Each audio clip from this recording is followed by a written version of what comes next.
Okay, so again, good afternoon, everyone. So thank you for uh, attending our online class this afternoon. Although it's uh, unannounced just last week, so I just announced it uh, this morning through the help of your classmates. So I'm happy that you are all here attending the class. So before we start our session, I would like to answer a query coming from Ren. So I'm going to share my screen first so that everybody can relate to the question that is being asked by Mr. Hayag regarding the activity, and maybe some of you might be encountering it. Okay, let me admit one of your classmates first. Okay, hindi siya ma-accept.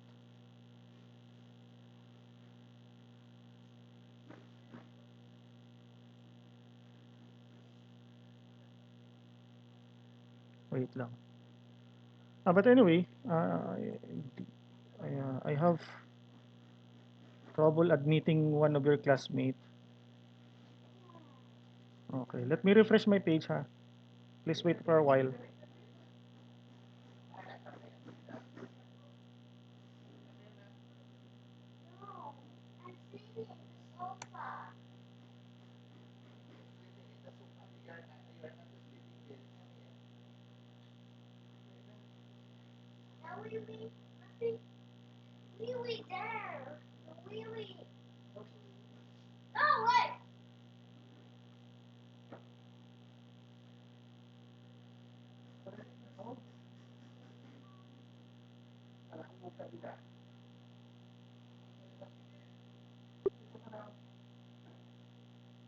Nagbagal. Lemon.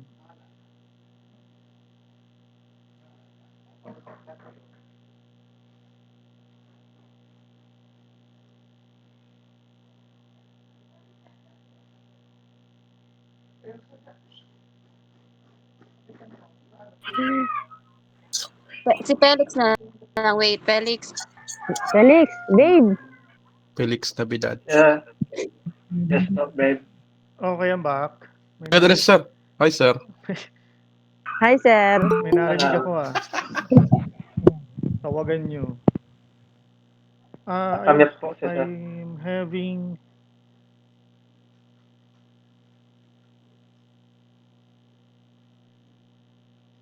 Okay. Okay, so okay na. So, I'm going to share my screen in connection with the clarification, which is, I think, very important that I should discuss this one. Okay. Let me explain part of activity in our web development. Uh, I also want to acknowledge the presence of BSIS students, although they already finished uh, this course, still they are here to do some review. Okay. So they are familiar with this activity because they already done this one. Okay. So let me share my sample code. Okay, this is Visual Studio. Uh, is my share screen available on your devices na? Kindly confirm. Meron na ba? Nakikita na Ano ba po yung ulit yun, sir? Yung presentation, sir, wala pa uh, po. yung share screen wala pa? Wala pa po, sir. Wait lang. Delay.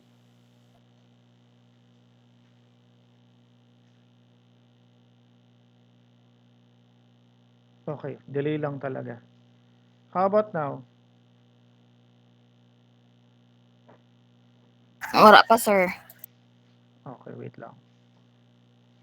Meron kasi nag-join pa kaya medyo nahihirapan ako to ano.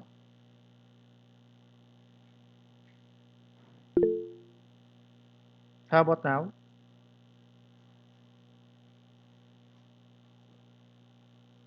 Nothing yet? Wala pa rin po, sir. Okay. Wala pa po. Okay, please wait for a while.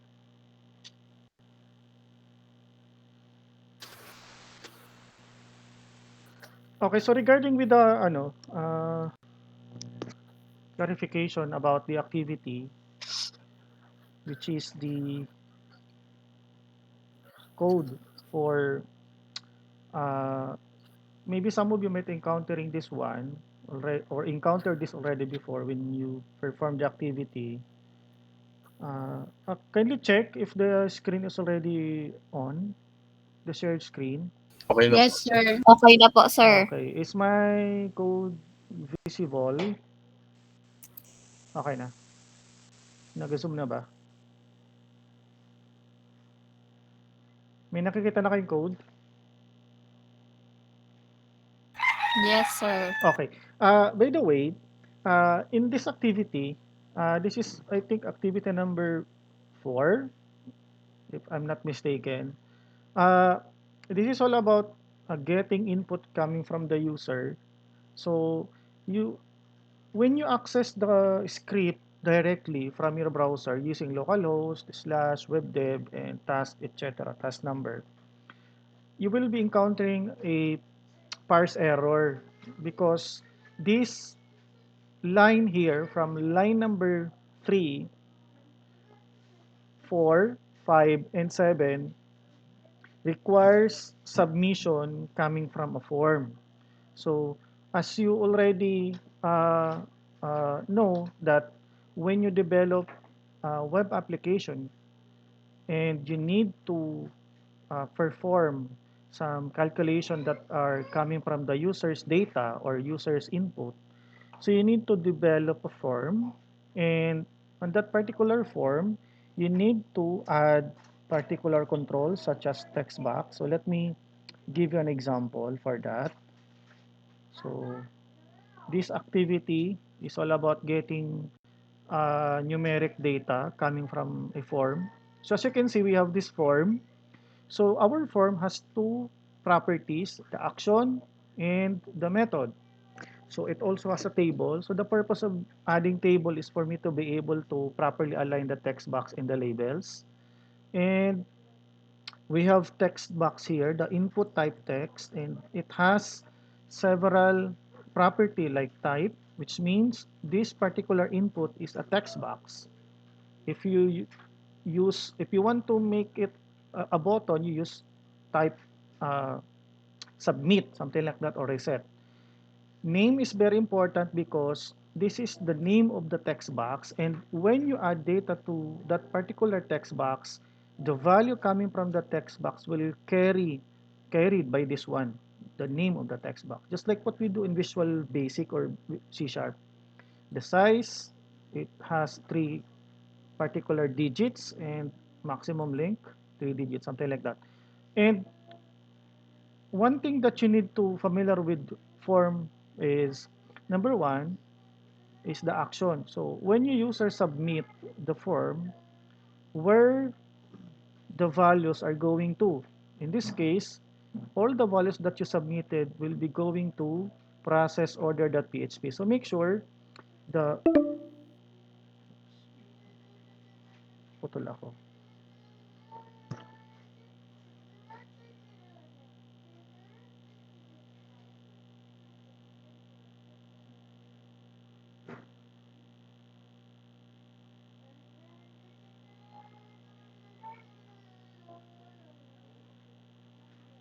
Grabing shout out.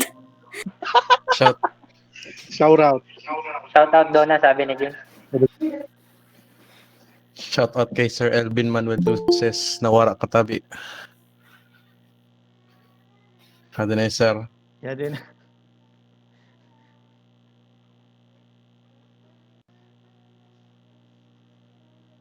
Merong problema sa internet connection kaya ganun. But anyway, let me continue. Let me flash.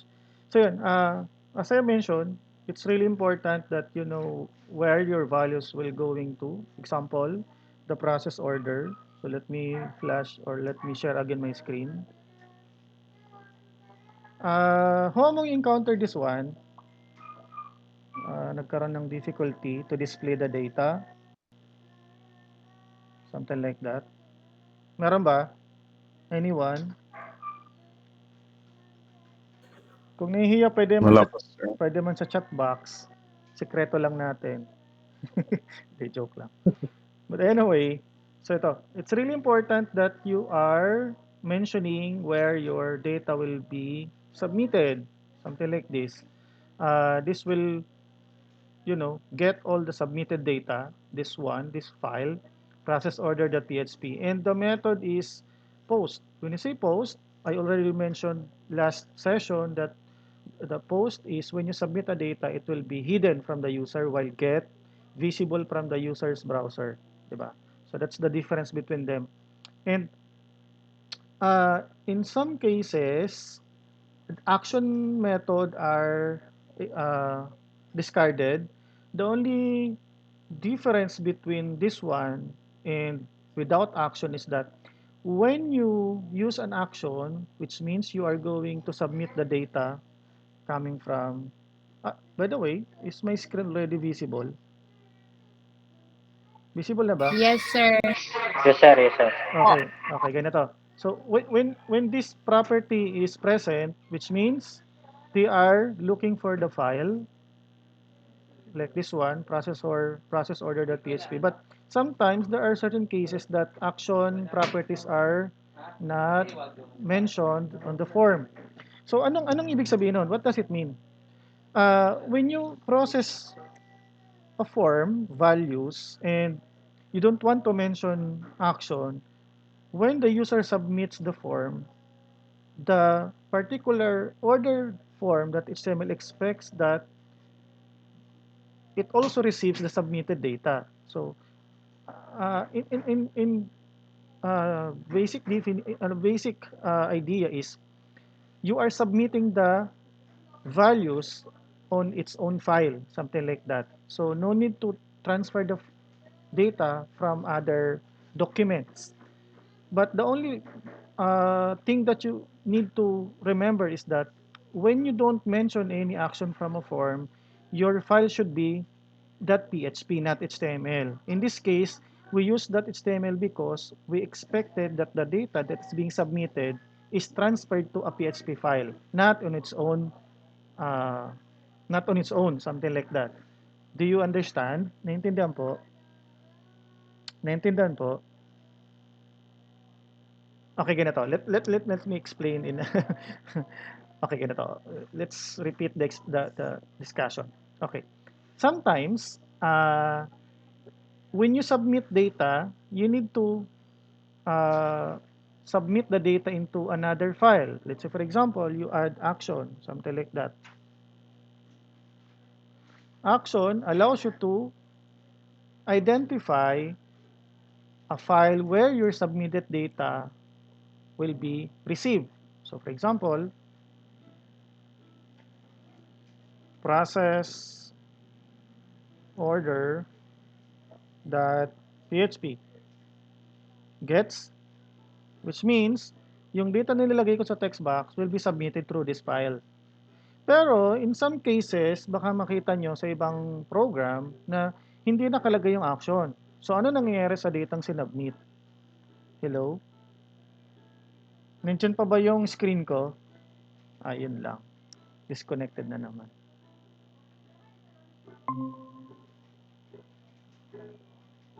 Kay Escandor Christian. Ay, sorry, sir. Get that 30, bro.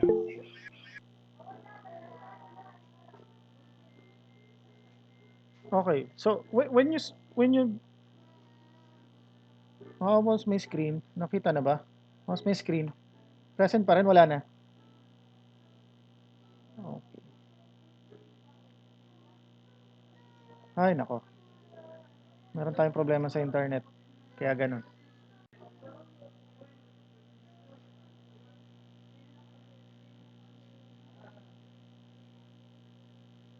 Okay na ba yung screen ko? Naka-share na? Okay na po. Okay na po, Okay. sir. So yun. If you don't put any property Sir. action on your form, which means yung data na sinasubmit mo, doon mismo sa file na yun makikita. So you need to make sure that the file itself is that PHP, and you need to write condition to it's either display the form or display the retrieved data or the submitted data. So Mamaya i-explain natin. Mas may emphasis natin sa pag-discuss natin ng conditional. Okay? Just remind me later. Okay, so that's one thing. Second is this one.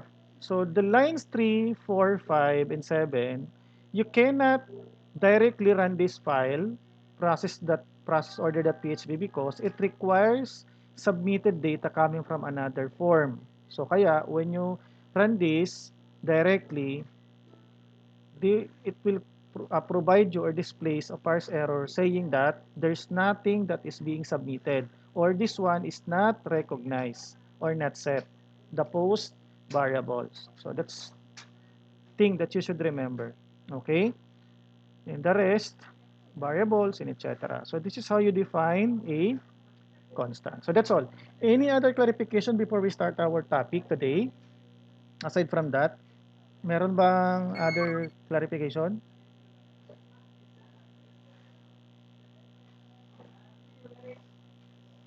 Reminder, when you run your PHP, make sure you are running the Apache server to interpret your program. You should not double click your PHP file or directly open it in your browser. You need to run a browser, type the localhost, type the folder, and go to the file. Okay? Do not double click. That's just like what we do in HTML. Okay? Because PHP must be interpreted inside the server. Okay. So, yun. Okay? So, always remember that. Okay, so let's go back to our topic. Okay, so our topic for this afternoon is all about structures and arrays. Uh, Majority of this class already familiar with structure, diba? So let me give you some review about structure and let us examine how those structure, programming structure is being applied into a PHP programming or scripting language. Okay, is my slide clear in your window? Clear ba? Yes, sir. Okay, thank you for the response. Okay, so our objectives are number one, so let us have a review of programming structure, significance of applying loop, let us define while loop, and we are going to examine the different types of loops. And also, we're going to write PHP script that will allow us to define for and do while loop structures. And we are going to differentiate the difference between break and continue, the nested loop. How do we create nested loop? Arrays. So what are array? What are the different types of array? We have index arrays and associative, and we can also create multidimensional, and we are going to differentiate the difference between include and require. So we'll be doing some example later. Okay. So if ever uh, there are things that are unclear, so please get me attention so that I could explain it further. Okay. Okay, so let us continue. Okay, so there are actually three basic structure of a particular program, and you already familiar with this one. The sequence, meaning your program is sequentially executed by the computer or interpreted by the computer sequentially. The other one is selection, wherein you can have different paths in your program, just like what we do in task number 4. Loops that allows you to execute a certain or a group of statements over and over again. So that's what you call loops. Okay. So they are very important structure. Sometimes these structures are being used interchangeably or they are being used uh, uh, uh, individually or they are used eventually they are actually used every time no sa program. Okay, sequence structure. Sequence is a series of actions that is completed in a specific order. So when you have action 1 to 10, so you basically execute those codes from 1 to 10, something like that. So each action of state or a statement will be performed. So until all the actions in the sequence have been carried out. So example, so this is an example of a sequence. Meaning, from this line here, let me activate my pen. Okay, from this line here up to the bottom. So meaning sequential. There is no other uh, uh, way to execute this is to start from line 1 up to line n, something like that. That is sequence. Okay, there is no line there that is being skipped or overlap. So all the things that is being executed one line at a time. Okay, so that is sequential. So make sure the only thing that you should consider in executing sequential statement is that always make sure that the sequence is correct. Any incorrect sequence will become an error. Okay? Like for example, when you perform procedures, if the procedure is not properly executed, then magkakaroon kayo ng problem later. Okay? Next is selection. Selection structure or what we call conditional statements are features of programming language which performs different computations or actions depending on whether a programmer specified Boolean condition values to true or false. So when you say selection, there are several uh, uh, sequence or what you call this uh, different path that you need to identify based on a particular condition. Selections means you are trying to determine which path your program will execute depending on a particular condition. That's why we create conditional statements so that we can evaluate if the condition is true, which path the program will take. If it is false, which part will be executed, something like that. Okay, so we use conditional statements to determine that particular order or particular decision. So all values coming from conditions is evaluated by true or false. We call that Boolean. So this is an example of conditional statement. We have if else. So we have single alternative and binary. When you say single alternative, it's like a path where it is becoming an optional. If the condition is met, so the program will go to that particular path, and after that, it continue to the process. Okay? So meaning, if this condition is met, so saka lang siya dadaan sa process number 1. Otherwise, your default is process number 2. So this is like an optional. Okay. So mamemet lang siya pa nagtuloy yung condition mo. While binary, we have path with for those two particular outcome of the program. So the possible outcome, it's either yes or no. So meaning, if the condition is met, then process number 1 will be executed. Otherwise, if it is false, process number 2 will be executed. So there are only possible one process that will be executed depending on this particular condition. Okay? So that's binary. Bi means two. Okay? Next, we have also multi-way branching. When we say multi-way, instead of creating two particular paths, you have several options that you need to consider. For example, what we call multi-way, or we call that branching. So there are certain processes that needs to be executed based on a particular condition, something like this. If one of those conditions is met, only those statements under the true path will be executed, and the rest is disregarded. If those conditions are not met, then the else statement will be, or the default process will be executed, something like that. So I guess this is very easy to understand because you're already encountering this one. Okay.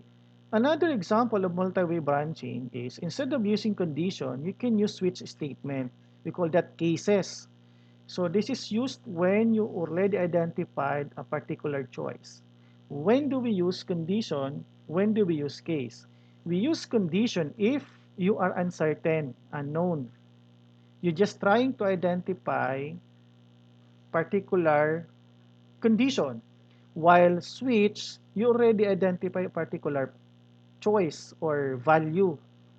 Example, if the choice is L, S, but using condition, you are not certain. Okay? So dito, pag sigurado ka na meron kang particular choice, switch ang gagamitin mo. Okay? Pero pag uncertain, like range, kagaya na to, let's say 90 to 100, instead of writing 91, 92, 93 hanggang 100, you can use condition to cover this particular sequence. Okay po? Gets? Gets na? Yes, sir. Okay. So I think it's really basic, di ba? Very basic. Okay. Now, it's really important that you have the concept of this one kasi gagamit natin siya doon sa program. Mas lalo kayo malilito pag nakalimutan yung concept. So that's why I'm focusing on discussing this one. Okay, so let's move forward. This is a single alternative. So as you can see, dadaan lang sa rito pa nag-true. If this is true, dadaan siya rito. If not, discarded niya yun. Walang dadaan dito. Ganon din dito sa second condition. If this is true, dadaan siya rito. If not, nothing will happen. And the same case with the third condition. So that is single alternative. There are several reasons why we use them. Ano po? If a particular statement needs to be executed in a manner that it's being optional, or you need to find a reason why we need to execute that one, so you can use single alternative, like optional method, something like that. Okay? So, always identify the reason why there are programs that are using single alternative, multi or binary, or multi way selection, something like that. So in this case, in my case, this particular condition here works for this particular example. Why? Because only when the value is greater than 0, that's the time when I want to display the value of it, that's the time I will apply these statements. Otherwise, I will not display the value. Okay? Something like that. Okay, this is what we call binary. So when you say binary, there are two particular paths that your program will execute, but only one path will be executed. Okay? So kailangan niyang pumili depende sa condition. So this is what you call a condition. This condition needs to be satisfied or needs to be evaluated by the program if it is true or false. In this case, if the total quantity is greater than 10, so this group of statements will be executed. So congratulations, you have a discount. So it will perform calculation. After that, display the amount. After that, it will go after those group of statements. So hindi na sa papasok sa else because it already executed this path here. So the other statement will be discarded and all the codes after the conditional statement will be executed. Okay, kung ano man nandun sa baba. So that's why we have binary, meaning kung ano yung nadaanan niya na nag-true, yun lang pupuntahan niya. Something like that. This is true, this is false. So if this true, so ito yung ma-execute. Then, go na sa flow ng sequence mo. Okay? So in this example, we have two types of structure that is being utilized. The sequential structure and the conditional structure. Okay? Something like that. Okay, gets na? Okay, let's proceed. This is now your multi-way selection. So we have another sequence here and multi-way. So meaning, only the statement that is being satisfied by the condition that is being executed by your program. Example, if the variable find contains A, then this one executed, then the rest will be discarded. Okay, but as you notice, in multi-way, there are several choices. Diba? This one, this one, this one, and this one, depending on the condition. If you have 1, 2, 3, 5 possible outcomes, you only need to develop 4 conditions. We have 1, 2, 3, 4 condition. The other one is will become your default or the else part. Okay? So, I think I already mentioned that in our previous classes. Okay? Okay, sorry, excuse daw po. May nagpa-excuse. Okay. Okay lang. Recorded naman po ito. Okay, mag-alala. Okay, next. Okay, nested. What is nested? Is there any way that we can nest a particular condition? Yes, that's what you call nested. One statement fall under another statement. So this is the example. So in this case, we have the inner and outer statement. So ito yung inner condition natin. So this will be satisfied if the first condition in our outer block is, is false. So pag nag-else siya, saka lang siya magtatanong. Okay, ulit ng mga statement or condition. So that's what you call nested. So they are very important or very essential, especially may mga application na nag-require na ganun yung decision making ng program. Okay?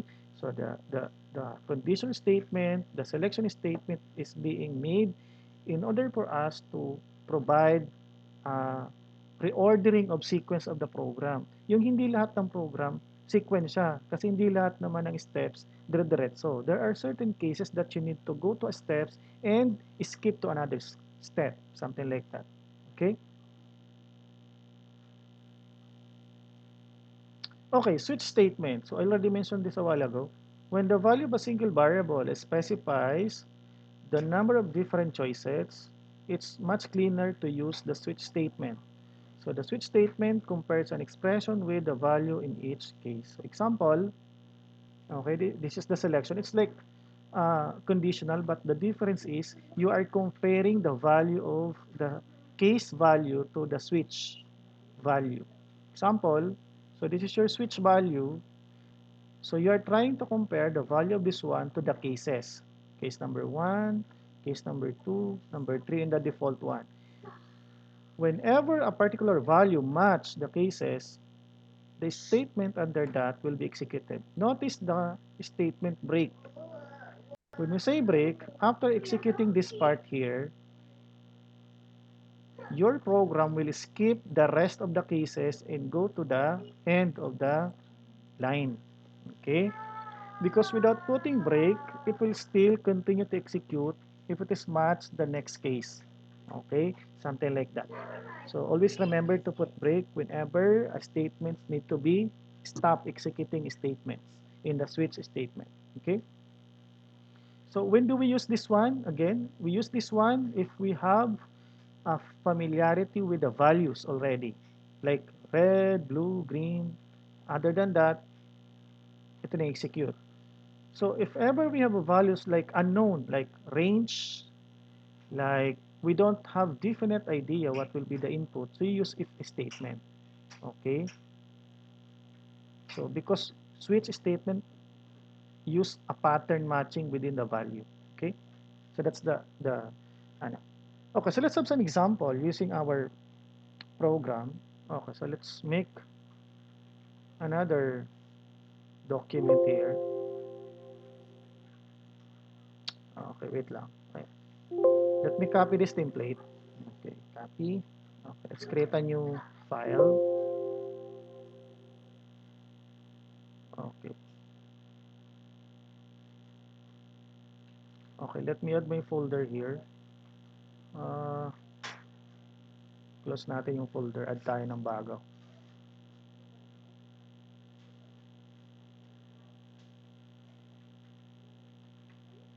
May nagpapa-add. Wala naman po nagre-request.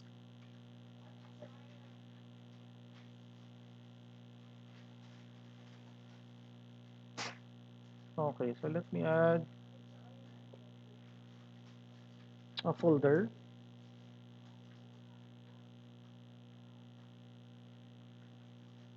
Okay, so always remember to save your PHP document inside the htdocs. So that this is, by the way, this is the default. the default location of your file. That's why. So let me create a folder here. Yeah, session 2 na pala tayo. Okay. Okay, so now let me create a new document. Okay. Okay.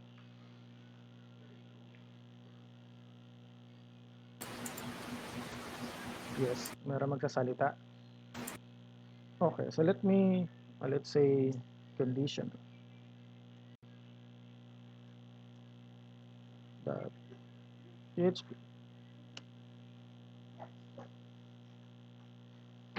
Okay, so let's start by adding an HTML markup. Okay.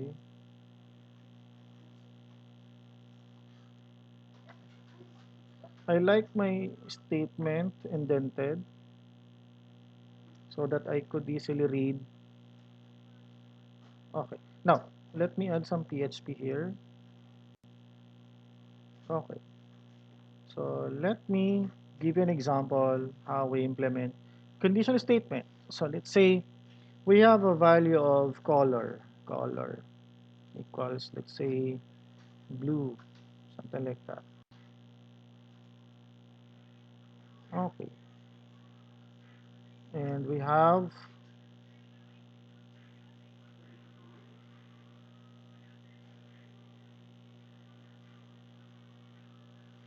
two particular division tags. Okay, so for example,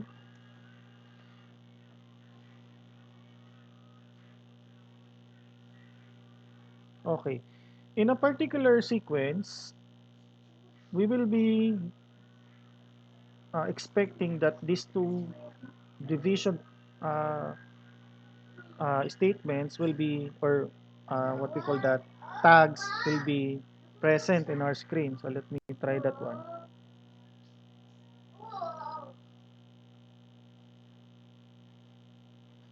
Okay. Mhm. Okay. So let me display the output. So localhost slash webdev slash session 2. So that's the name of my folder. Oops, 404. Oops. Teka lang, ano pa nakalagay? Uh, Let me check the directory. Ah, sorry. This is web dash dev. Okay, that's why. Session 2. Okay, condition. So as you can see, I have read red. Sorry. Red. Okay. So how do we apply conditions? So first, you must have a condition statement. So if color equals to blue, something like that, then what will happen? Otherwise,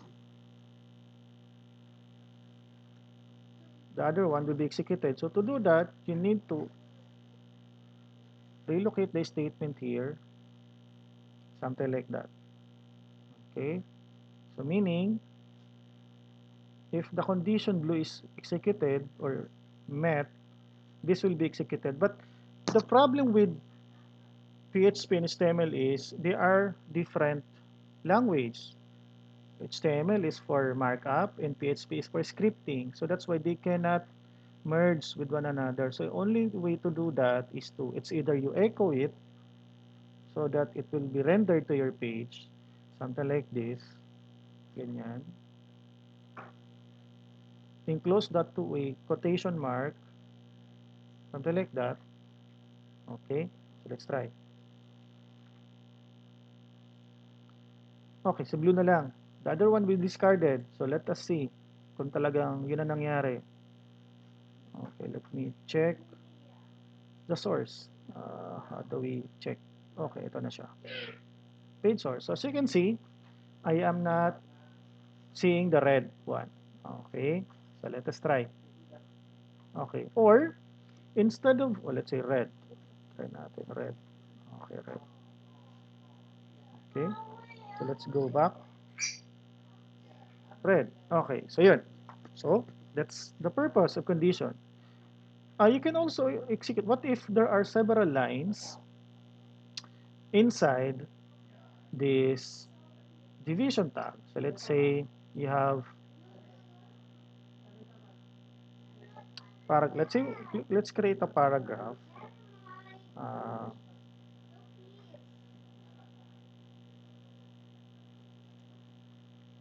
okay, let's create a paragraph.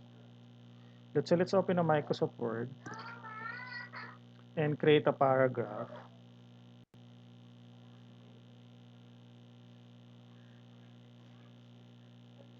Because it's easier to implement one line. What if we have multiple lines here? So what will happen? What should we do in order to enclose the entire statement? Let's say we have paragraph here for blue. Let's see T, something like that. Okay, and another paragraph. Oh,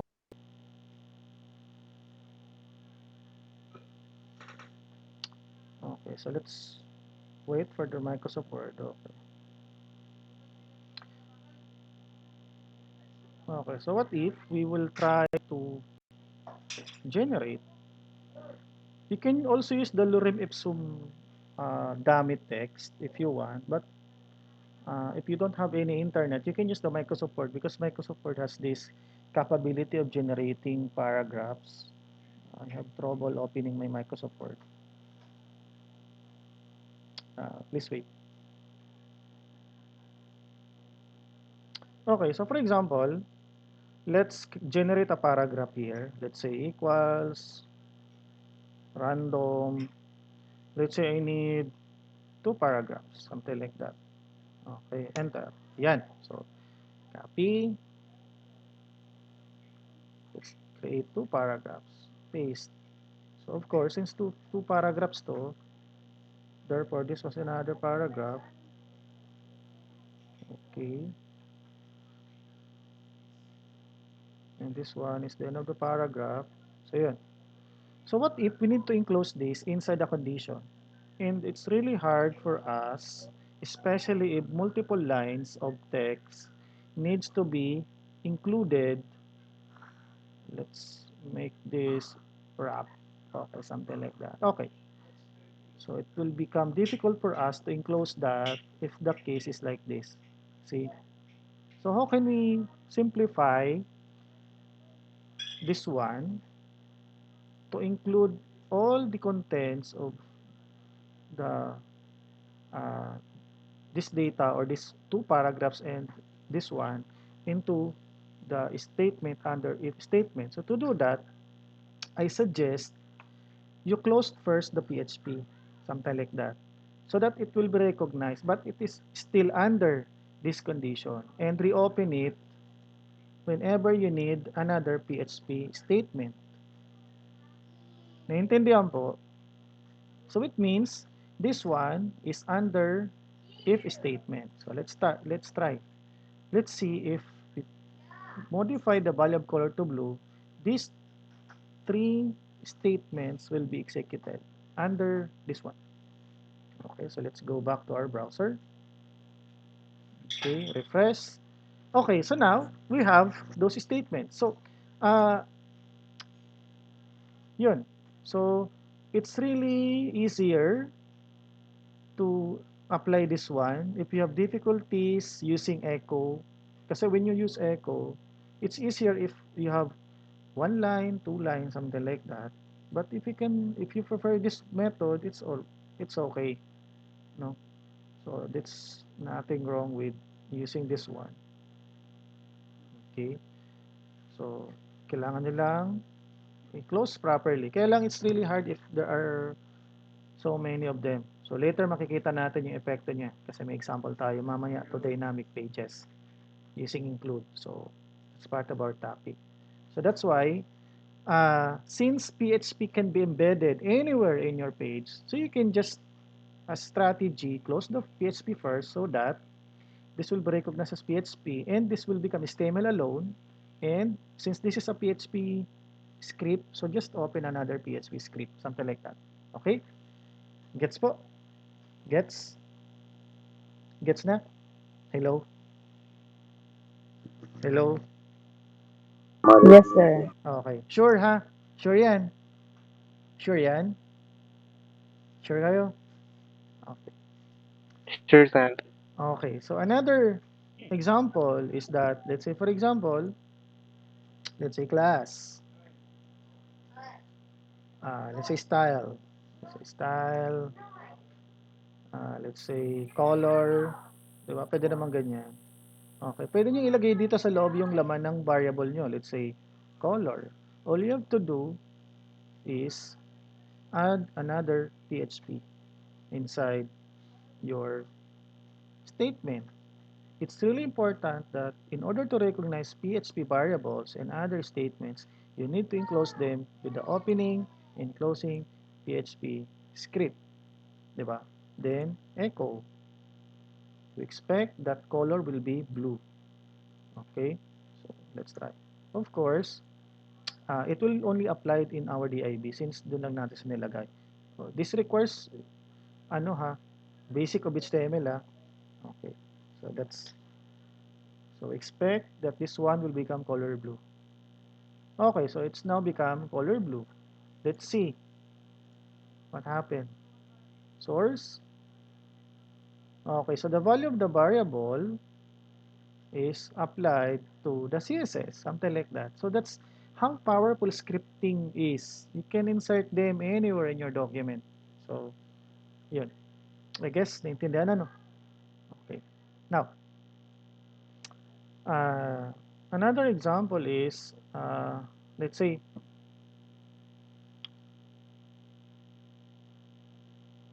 okay, so what if you have a form, let's say form,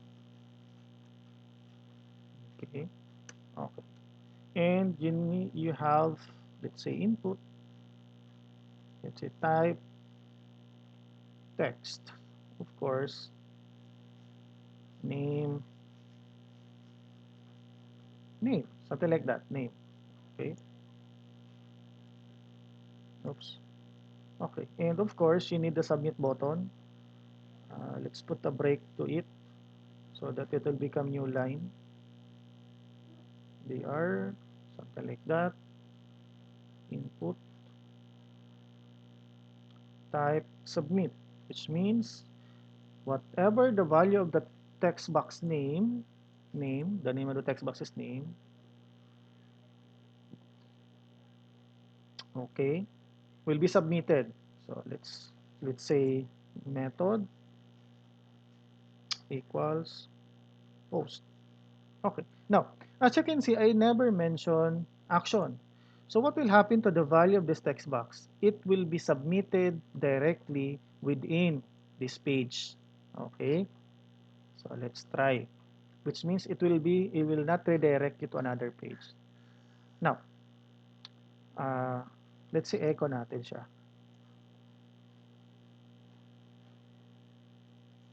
PHP, say echo, request, okay, request. It's either you use post or request, so name. Now, let's see what will happen. So we are expecting that will be encountering an error because the form is not submitted yet, but then we will displaying the submitted value. So expect a parse error. Okay. So let's go back. Okay. Okay. As you can see, undefined index because we don't have any data submitted yet. So let's try Jose Rizal. So expect na mawawala ito. Submit. Okay. Ah, ano yung sinabit natin? Pares pala name. Sorry. Submit. Hindi ko pala napalitan. Kaya name lumabas. Sorry, sorry, sorry. Let's try another. Okay, take two.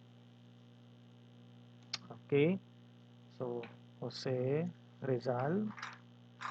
Okay, so now Jose Rizal is present. It's because we have submitted a value. But what if we refresh it again? Name is not recognized. We are actually referring to this one, name, because this text box is not yet submitted. Okay, so how do we prevent that error? To prevent that, you can create conditional statement. Example, if let's say is set, okay. The purpose of ESET is to check if the request name is set or present in your script. Okay. So if the variable request name is set or submitted, then we will display. Otherwise, we will be displaying this form. So again, since this line here are actually multiple lines, so it's difficult for me to write echo for multiple lines. So I guess I will remove this one and I will add this at the bottom part of the form so that the form fall under the else part. Okay, so that's the technique that I normally use. So meaning this form is under else part. So let's try. So we expect that when we refresh, we will no longer encountering this error. Okay, now what happened? It is because since the request name is not yet recognized or not yet set, so set means determine if the variable is declared. Okay, and it is different than null. So ESET means you are trying to determine if the name is actually present or submitted. Okay, now that's why we no longer encounter that one. So if you try to use, say, pangalan ko to submit. Ayan, so nandiyan na siya, 'di ba? So go back. Okay. So that's another reason why conditional statements are very important so that we could change how our statement displayed in our page. Okay? So, let's go back to our any more clarification? Any more clarification? Okay, siguro wala ano.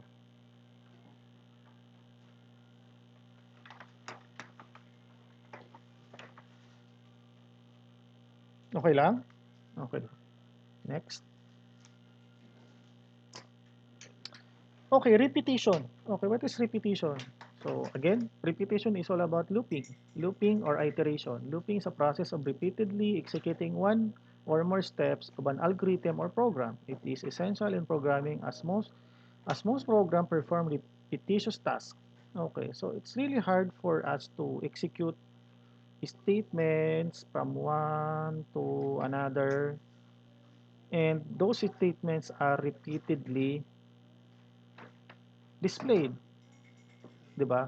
So, as much as possible, if these lines here are repeatedly executed, we can just create a statement that execute that several times without writing it multiple times. Something like that.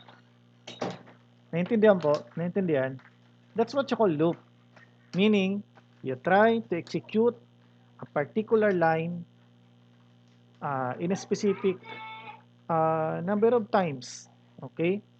So, depending on the condition. So, it has a condition that needs to be satisfied. For example, okay. So, for example, we have this example, kagaya nito. So, executing lines. Okay, but let us identify the two kinds of loop. We have pre-test. Pre-test meaning you test before. Ayan po. Before you execute. While post-test, the test comes after. Okay? So, meaning, your condition is written after the execution is being done first. Okay, so we have pre-test. Pre-test means your condition is being tested before this process is being executed.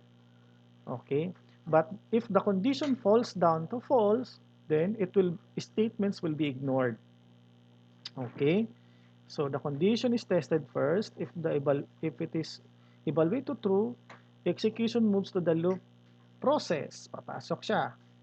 The statements are executed each time the test condition found to be true. So every time na true siya, ulit-ulitin niya execute ito. Again, loop executes lines and several times. So meaning, paulit-ulit niya tong execute in a loop manner hanggang mag-false ito na condition. Okay? While post-test is different. Although it is a loop, but it execute the process first before it checks the condition if it is true or false. Meaning, it execute once, then it asks condition. If it is true, it will execute again. Another condition, execute again. If it is false, then it will be discarded. Okay? That's the purpose of loop. But why is it important to determine the difference between the two? There are some cases kasi that we need to uh, satisfy a particular process. Meaning, uh, there is a different application of these two types that we need to identify based on a particular need. So always identify them before choosing a loop. Okay? Now, we have loops based on these types. Number one, while loop. Pretest loop are while loops and for loop because they considered to check first the condition before executing loop, while post test do while. So since do while siya, meaning you perform first before you ask the condition. So yun. So the loop condition is tested before entering the loop, that is pre-test. While post-test, test of the loop condition occurs after the body of the loop has been carried out one time. One time. So meaning, isang execution muna. So the statements in the body of the loop are always executed at least one time. Something like that. Example, this one, you're already familiar with the example since ginagamit natin siya. But I want you to identify the usage in PHP. Notice, it's like a C++ block. Diba? So it has curly braces here and closing curly braces here. Okay? And all its body is written inside the loop, something like this one. Notice another example. Instead of writing curly brace, if you expect multiple processes, it's easier to write while loop using colon and while. So so so instead of writing curly brace, you can easy do that using this one, something like that. Okay? Okay, so let's try that in our example. Okay? So let's go back to our code. Okay, let's create another file. Say loop. Okay, .php. Okay, so let's put some HTML. Ay lumabas ng ano ko IntelliSense. HTML. Okay. Ayaw talaga. But anyway, hindi nag-apply yung IntelliSense ng ano ko. Okay. Copy na lang natin.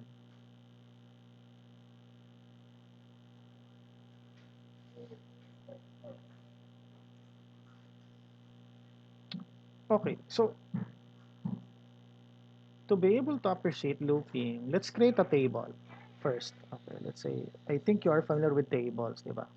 Table. A table is a HTML block that displays tabular data, di ba? So, in order to create table, you have tr, di ba? Something like that, which means row. Okay, inside that row, you have column, the td. Okay, something like that. Let's say we have two columns. Okay. Okay. Now, and what if we have a value? Let's say, for example, let's say this one.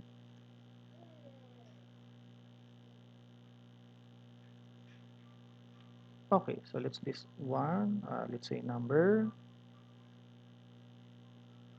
and we have uh, value lang, kunwari. Let's say value. So 1, 2, 3.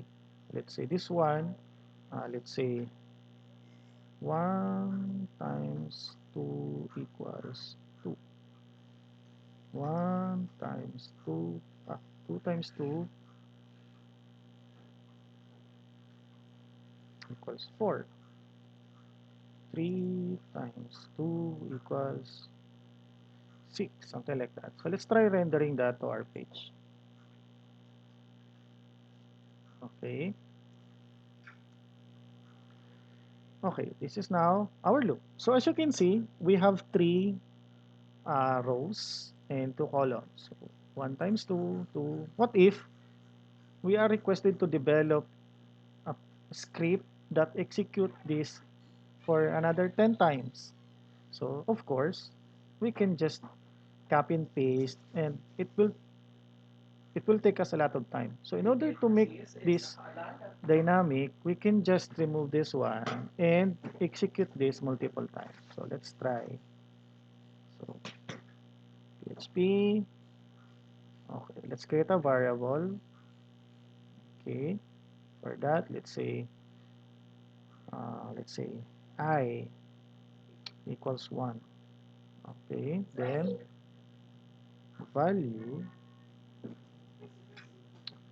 will be,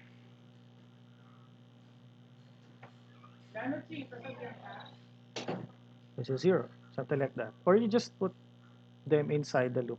Okay, so let's try while loop. So while, okay, let's say I is less than 10 or equal to 10, since we need 10 times. So we just put colon, and since we want this statement to be executed multiple times, so we put them inside the while loop. So I need to close this one after the row. Okay, so PHP again, close PHP, and while, something like that. Okay, now, which means this one is under the while loop. Okay, so now I'm going to display echo I. Since I want to display the numbering, so I need to copy paste this one, and of course, okay, we need to concatenate to display the X. Okay, space, something like that.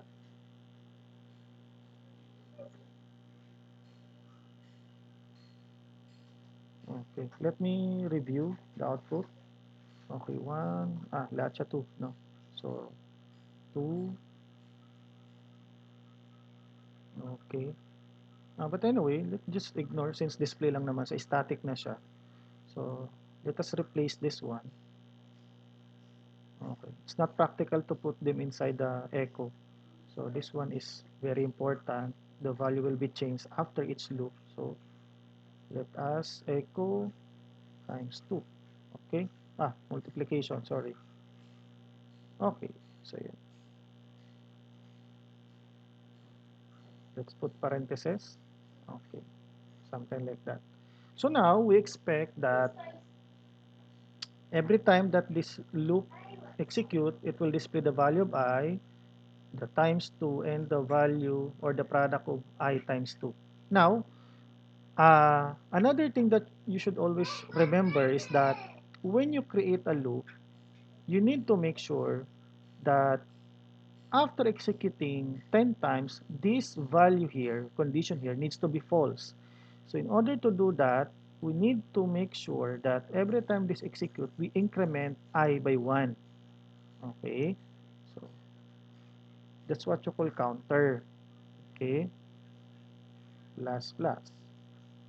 Okay? So when the value of I or the counter reach the 11 mark, this will become false, so our program will stop.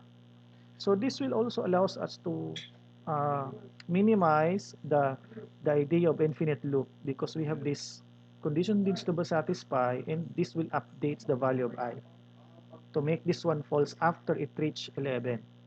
Okay, so let's try. Okay, refresh.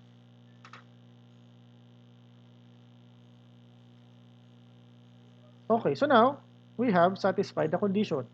So we have 10. So as you notice, loops are very important, especially if you need to execute values several times.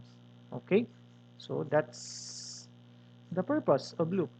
Okay, so again, uh, while loop, for loop, while loop, and for loop are the same, but the only difference is in for loop we have this initialization, saan siya mag-start, condition, and increment. Okay, so you can also write for loop using the while loop example a while ago, the colon and the end for. Okay, so yun.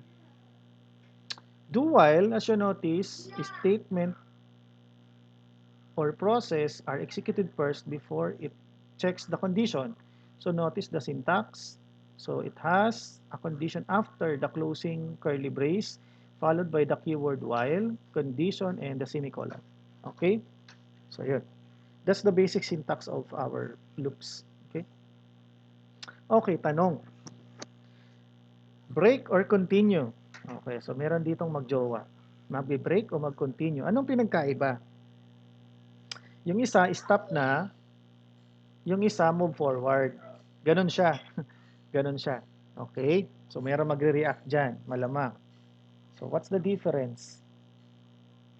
So, the break statement terminates the loop when it is encountered. So, whenever a break inside the loop or statements of a condition or etc., especially doon sa switch, kung merong nakitang break, meaning end na ng loop nyo or ng statement nyo. Okay? Stop na. Wala nang balikan yan. Okay. While continue, statement is used to skip the current iteration. So meaning, kung meron kang iteration, if you have iteration in your program and the continue is encountered, any statement below the continue statement will be discarded. It will go back to the next iteration. Okay, let's have some example. So this is the break statement. So meaning we have loop from 0 to 10 or to 9 since this is less than 10. So 0 to 9. If the value of I is equal to 5, so because of this condition, equivalent to 5, meaning it must be integer, the value must be integer also. That's the purpose of triple equal symbol. The program will execute the break statement, meaning it will terminate the loop. It will go here. So meaning the output of this is 0, 1, 2, 3, 4.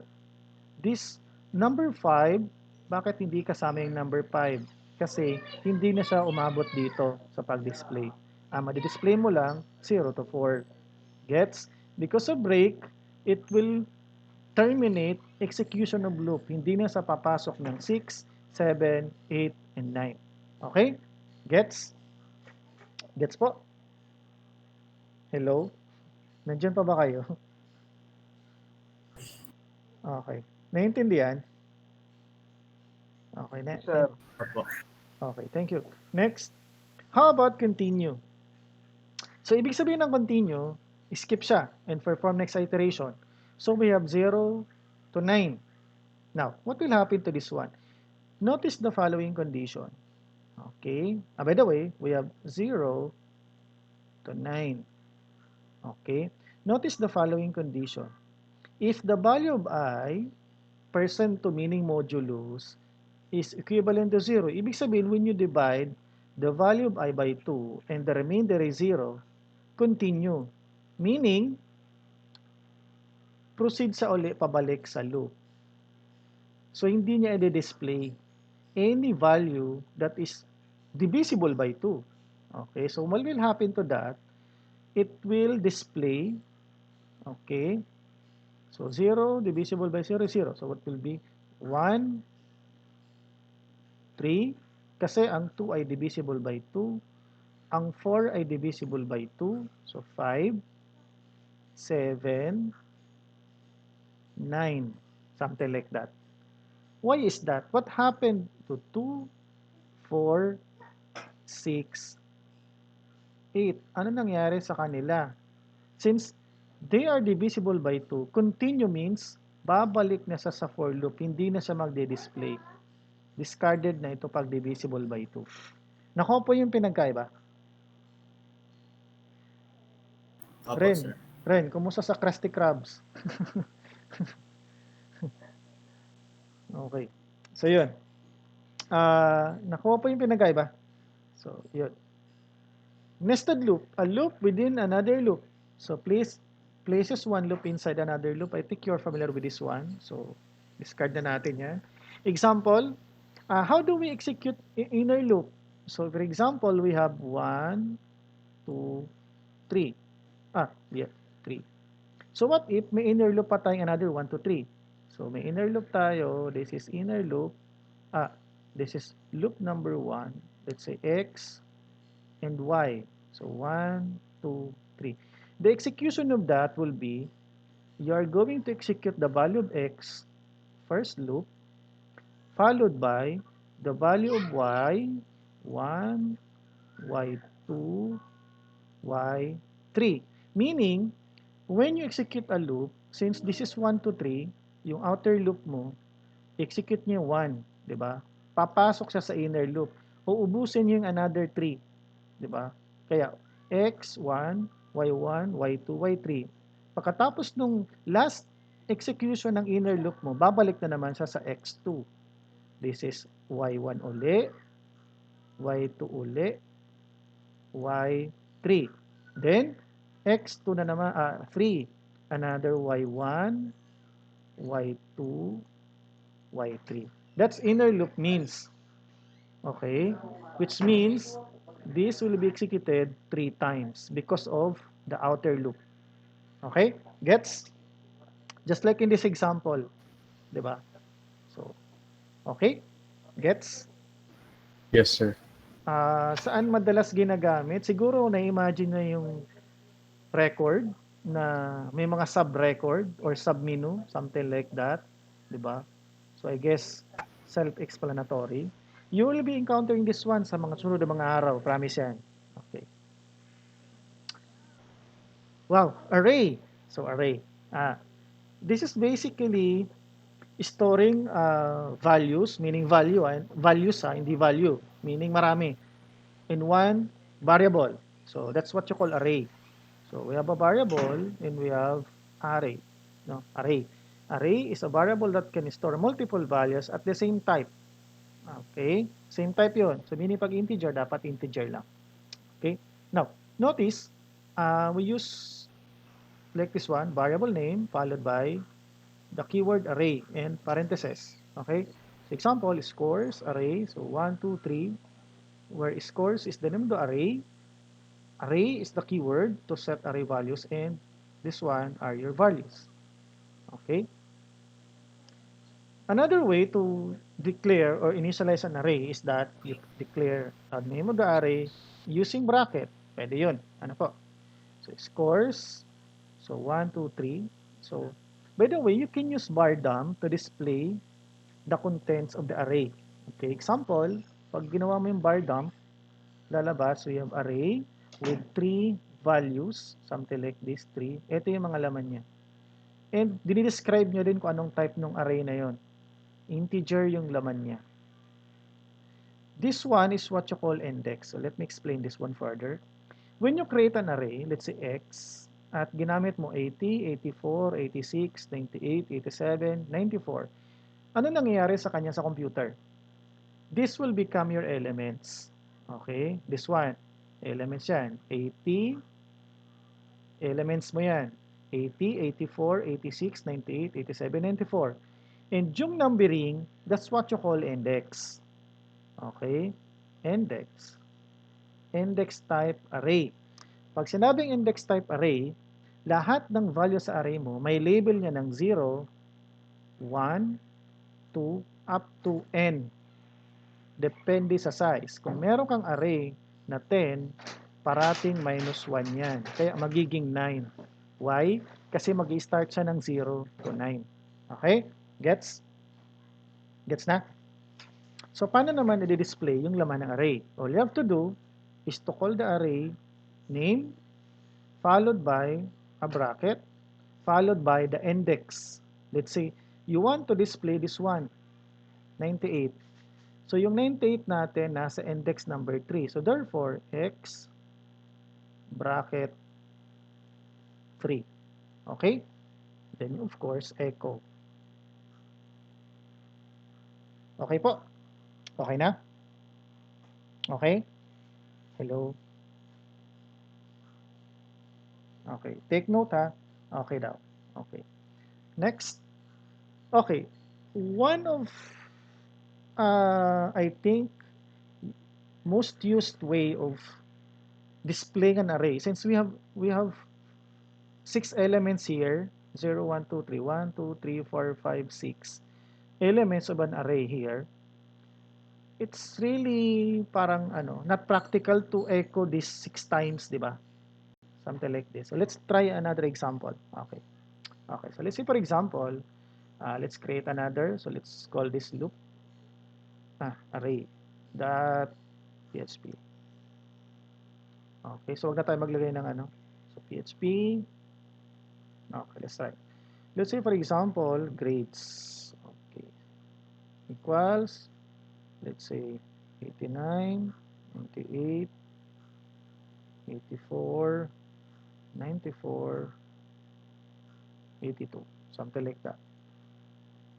Let's say var dump. Var dump. Var dump means you try to display and describe the variable, array variable. Okay. Something like that. So let's try. Okay. Array.php. Okay, so we have an array with 5 elements. So let us properly display it. So lagyan natin ng echo. Echo. Lagay tayo ng pre-tag para properly display siya. Yung parang naka-align. Okay. Okay. Yeah. So ganyan siya. So meaning, we have an array that has 5 elements. So ito yung laman niya, 89, 98. They are all integers. Something like that. Okay? So yun. Now, how do we process or how do we display array without using bar dump? Of course, you need to use for loop. For example, I equals to 0.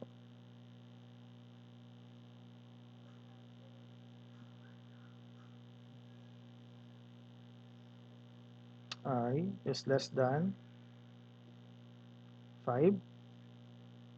I plus plus. Something like that. Ganun lang siya kadali. Just like what we do in C++. Diba? Echo, grades, something like that. Okay, let's put some break tag.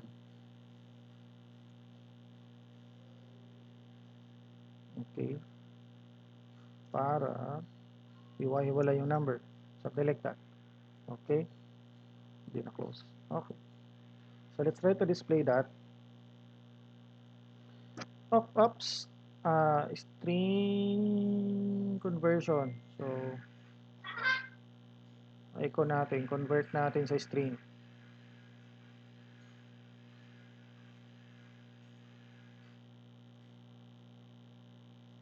Okay, convert natin sa string.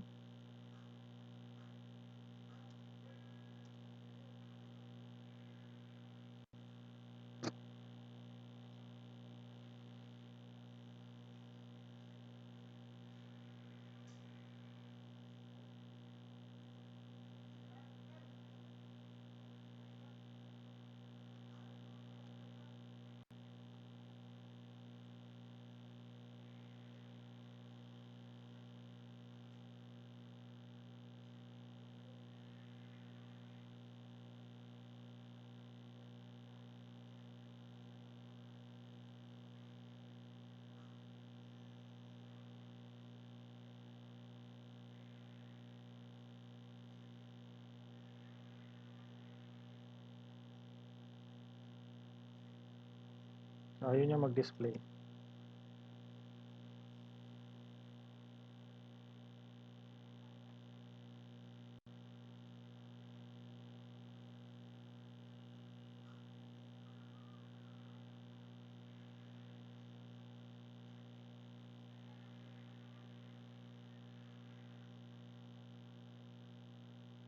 Wala tayong string. Paano ba to? str to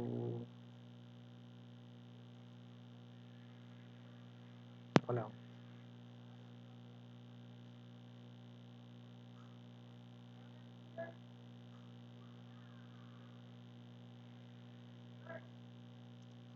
Let me check the documentation.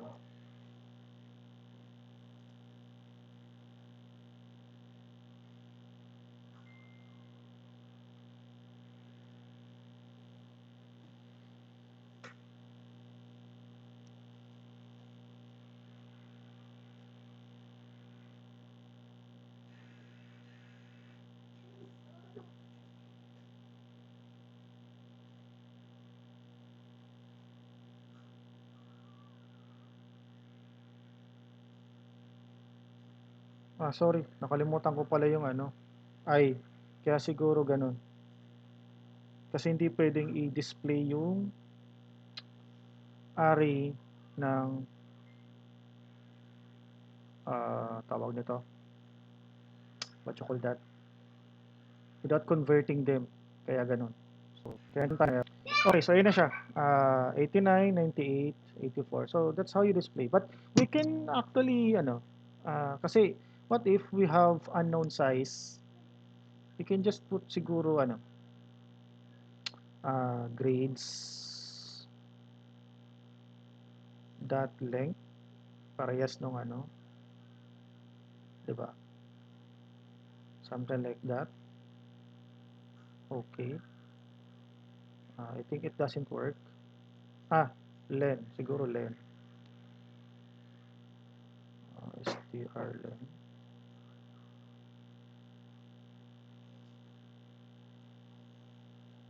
Check natin documentation to determine the size of an array. Okay. Para at least sure tayo na we can kasi hindi tayo pwede sumobra. Kasi pag sumobra tayo, let's say for example, magiging out of bounds, let's say 10. But we only have 5 elements. So let's see what will happen. May idea niyo. Ayan. So undefined offset siya. Meaning parang wala nang element na 5 to 9. So in order to minimize that, all you have to do is to grade, let's say size of, let's say grades. Meaning you try to get the integer value or size of the integer. So let's try.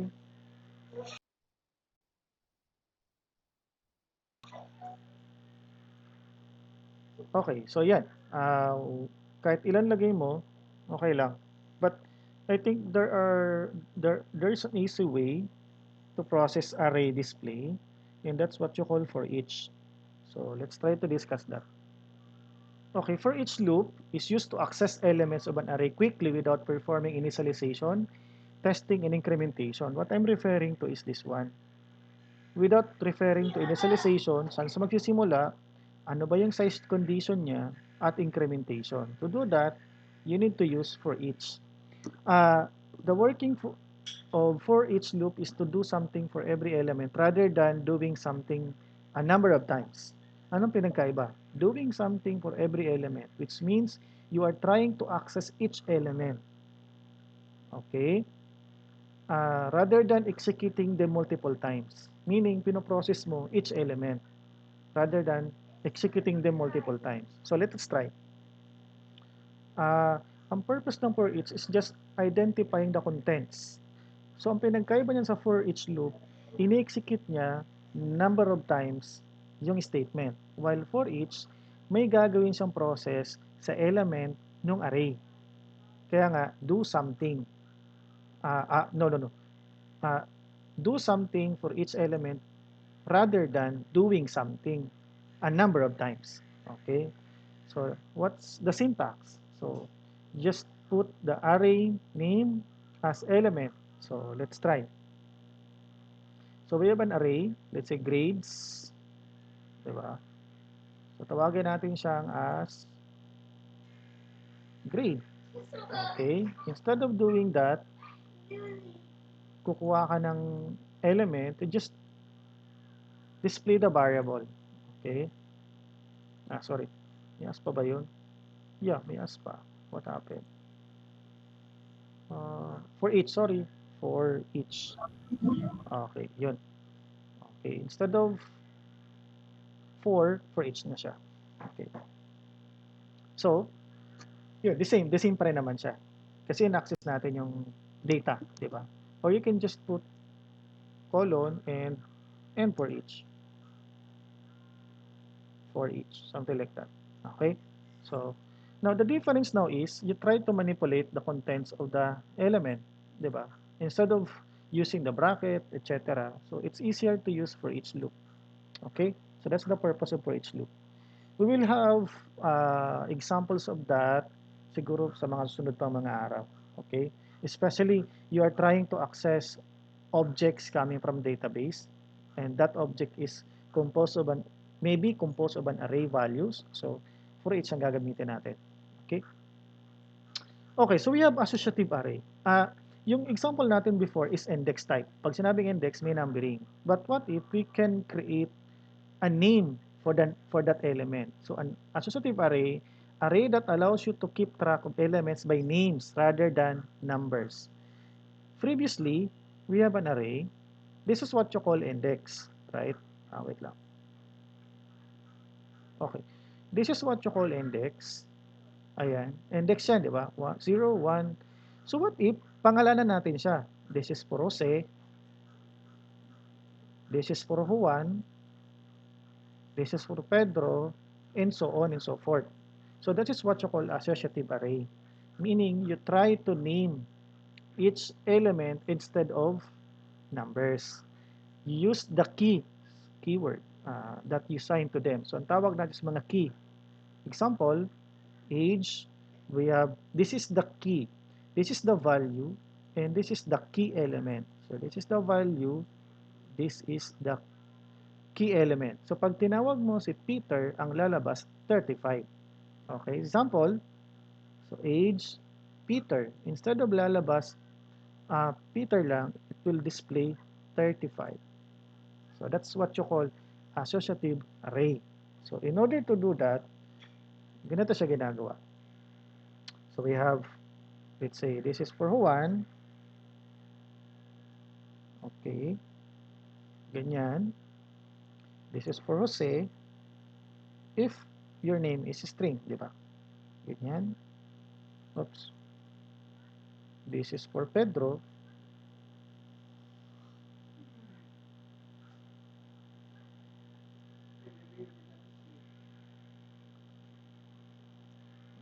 This is for Easy. ha? Meron tayong For easy.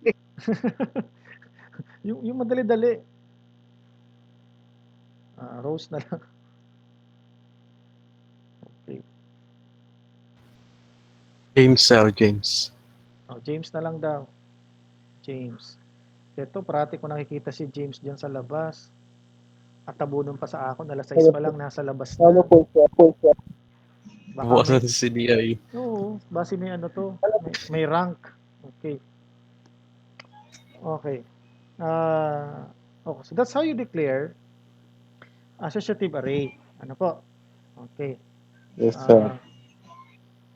So meaning, you put key name, okay, to your values of your array. Madalas natin ito magagamit lalo na pag nagre-retrieve ng data sa database. Something like that. Okay? Kasi yung mga database tables natin, merong mga column name like name, last name, etc. So yun. So how do we display them? Let's put some example muna. Let's say echo. I want to display the grade of Juan. So you put something like that. Let's say Juan. Okay? Something like that. So So let's try. So 1 ay 89. Expect 89 lalabas. Oops, undefined variable grade. Ano ba yung nakalagay? Grades. Okay, grades pala. Kasi grade siya.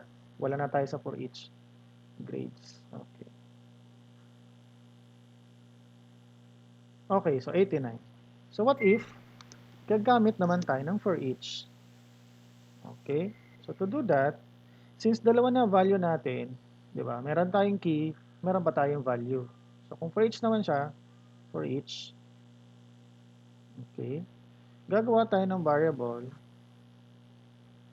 names as name, 'di ba? Para dito sa mga names ng key. And then followed by ito, since we need to access the value, 'di ba? And so tawagin natin siyang let's say grade. Grade na lang para hindi makopya natin 'to. Okay? So meaning we create an alias of names to name, then ito kinol natin siya as grade. Okay? So echo natin siya. So echo, let's say key equal natin yung pangalan ng key. So name. Okay, wait lang wait lang. Okay lang ma'am. Wait lang po wait lang. Ano yun ma'am?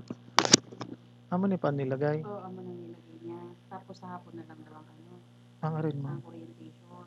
Ang hapon ko sa laboratory na yung biro.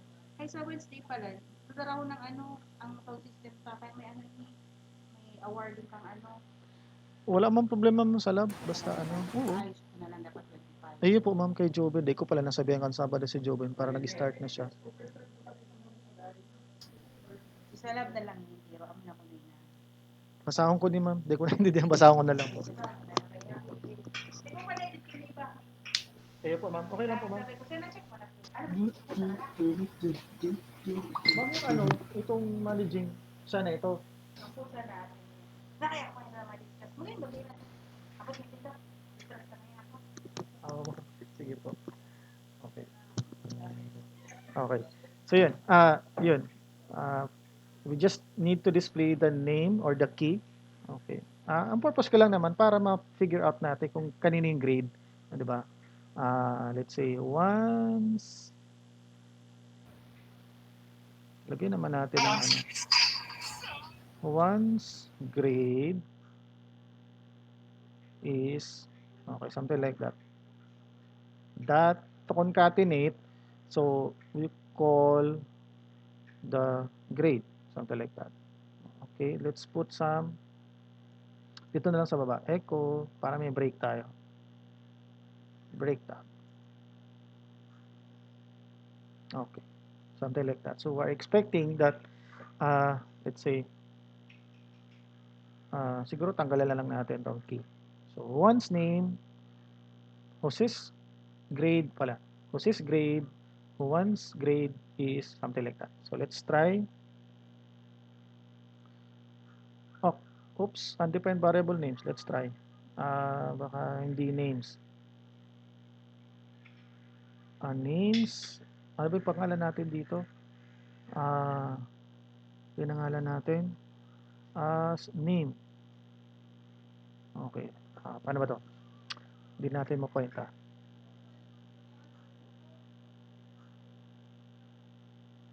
Name.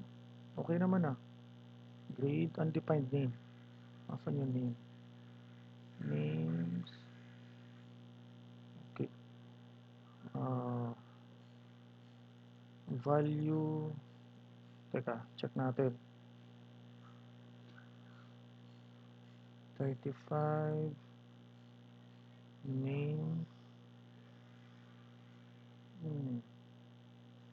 Anong sabi sa error?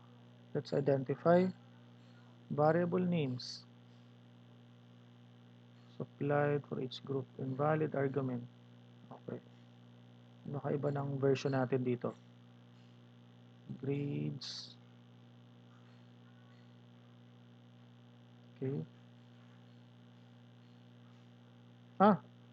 Grades pala. Sorry. Grades pala. as name. Kasi ito yung value kinukuha natin. Sorry. Ayun.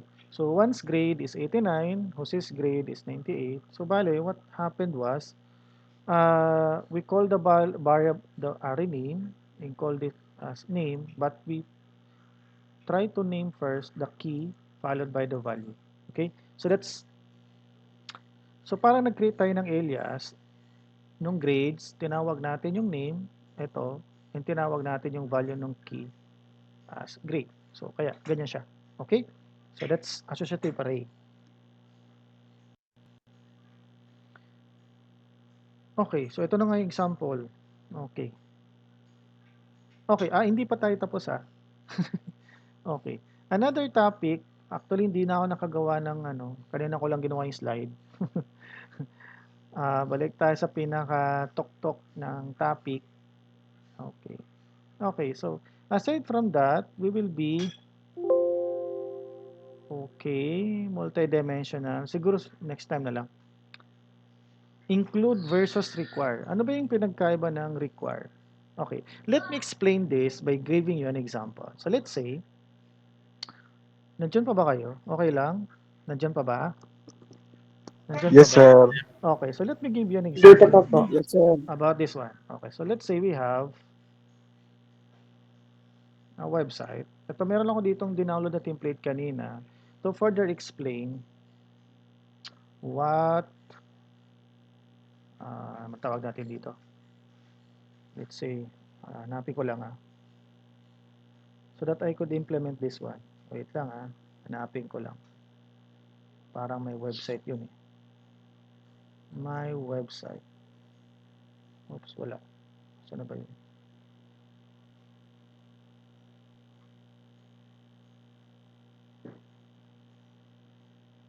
Okay. Saan na ba yun? Wait lang. Hindi ko pa pala nilalagay. Okay, so for example, we have this. Let's say, lagay natin doon sa web dev. Session 2. Okay, my website. Okay. News website. So let's try to access this one.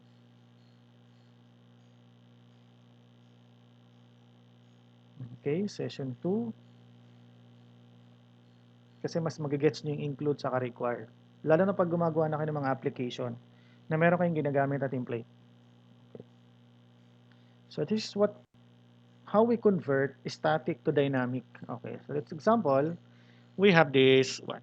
This template was being downloaded from Color Live. So if you want to follow this one, nandun yung sa colorlive.com if you want to download the template. But we have this HTML. So as you can see in our VS Code, we have two pages, the index and the latest news. So what's the contents of latest news? So ito siya.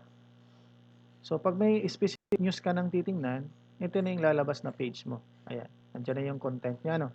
Okay, so how do we convert this to dynamic page using include and require? By the way, let us define first what is include. Okay, anong pinagkaiba ng include? Let me create a blank uh, blank okay, blank tayo? Gagawa tayo ng blank page. Okay? Para madali. Okay, what's the difference between what you call, what you call include, okay, pasensya nyo ng sulat ko, hindi ako sanay sa mouse include and require. Okay.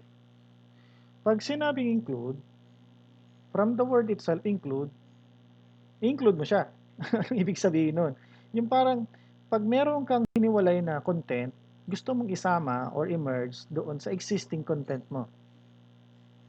Did you get what I mean? It's like merging one or two separate files together. Okay, that's what you call include. Ano po? So parang pigme-merge mo sila into one file. Halos magkapares lang po sila ng require. Ang pinagkaiba lang nilang dalawa is that ang include, pag hindi nyo nahanap yung ini-include mo, nagpuproduce siya ng warning. May warning siya. Ang pinuproduce niya, e-warning. Warning. Pag hindi nyo nahanap yung file, so let's say in-include mo sa page mo, yung page na let's say footer, you include footer.php, something like that. Okay? Meaning sa page mo, sinama mo yung file na footer.php. Ang problema, kung hindi siya nakita, maglalabas siya ng warning. Pero, syempre, execute niya pa rin yung page mo kasi hindi niya lang isasama yung include. Pero ang require, magpuproduce siya ng compile error. Error naman ang lalabas sa kanya. At mag-i-stop na yung execution ng file mo. Okay? Yun ang pinagkaiba na include sa require. Kailan ba siya ginagamit? Ito ang tanong. Kailan po ba namin sa gagamitin? So, ito nga yung example natin. We have this one. So, screenshot ko lang to ha. Madali. Okay, so for example, later na lang siguro ko screenshot. Okay, so in this example, we have a website. Ano po? Okay. So, try na natin screenshot para at least makuha natin yung buong page. Okay, so we have this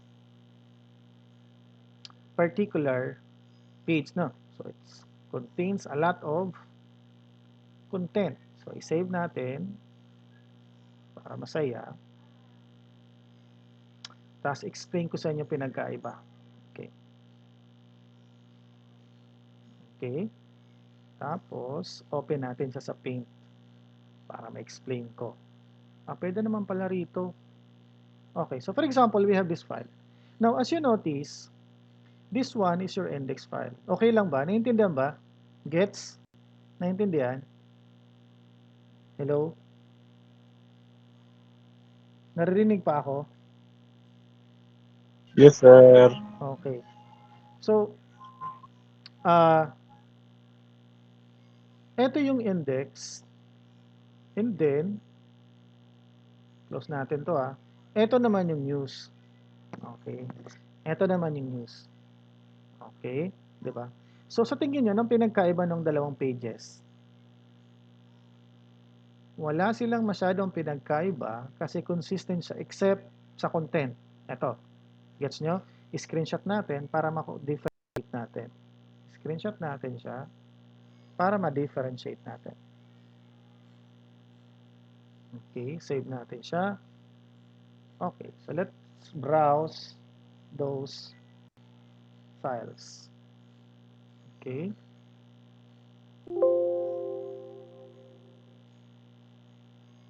Ay, hindi natapos yung pag-capture. Close ko agad. Capture natin ulit. Capture.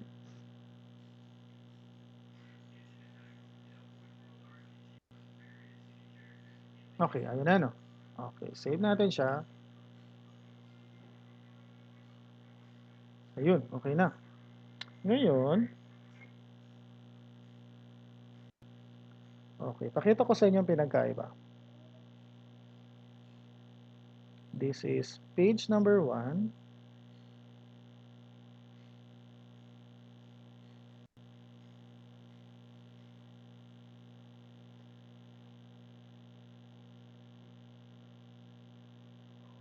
Okay, wait lang, nag-open pa.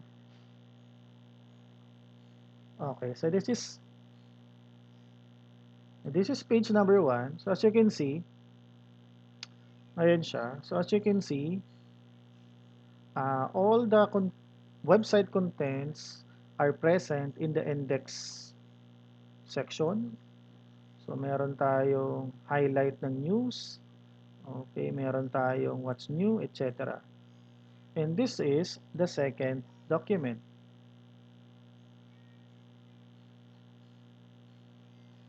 Okay. Saan na ba? Ayaw ah. Ayaw magbukas. Okay, ayan, bukas na. So, notice nyo, the file has two different sections. The head, the slider, and the sidebar, ano pa ba?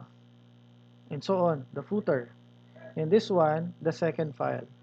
So, notice nyo, nagkakaroon siya lang siya ng difference dito sa content. Lahat ng data sa head, sa sidebar, sa footer, the same, correct?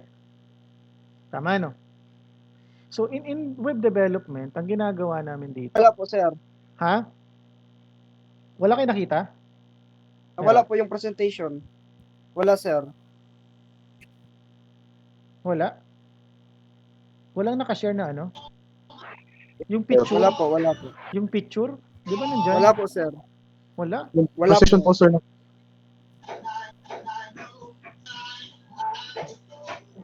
Oh my God, nawala. Felix. Teka lang. Okay, nag-delete the meeting na. Ano nangyari? 3:30 na. Kaya pala.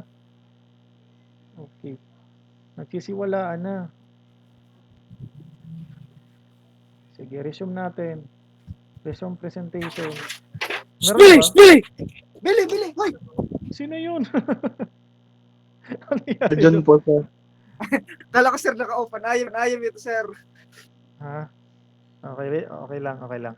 Anyway, last na topic naman to. Okay. Magpe-present uli ako. 'Di ba? Hanggang 4 ata yung ano natin session. So okay lang. Okay. Inaantay ko lang mag-open yung presentation.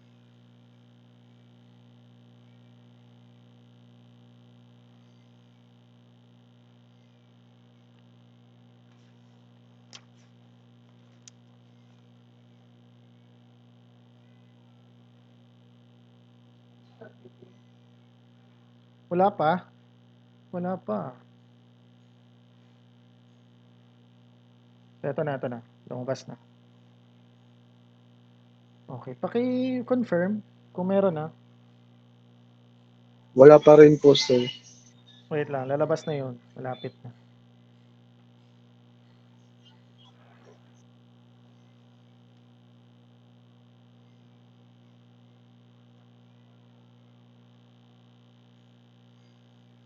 Medyo matagal lang. Okay na po, okay na po. Okay na. Okay. Thank you. Ito. So, as you notice, ayan siya, no? So, anong ginagawa namin pagka ganito? Kasi sa totoo lang, sa page na to, medyo mahirap gawin tong website na to. Kung ako gagawa ng website, mahirap siya. Kasi unang-una, there are several sections here na present sa document. Unang-una, yung pag-manage ng menu, yung pag-manage nitong weather display. Kasi ibang programming siya eh. Kumbaga, ibang source ng data mo. Paano i-display yung images, plus yung mga sub-images, yung sidebar. That is number 4. Number 5, paano yung pag-display ng mga menus, sub-menus ng what's new, yung content ng what's new, yung another sidebar uli, that's 7. 8, paano pag-display ng weekly top, etc.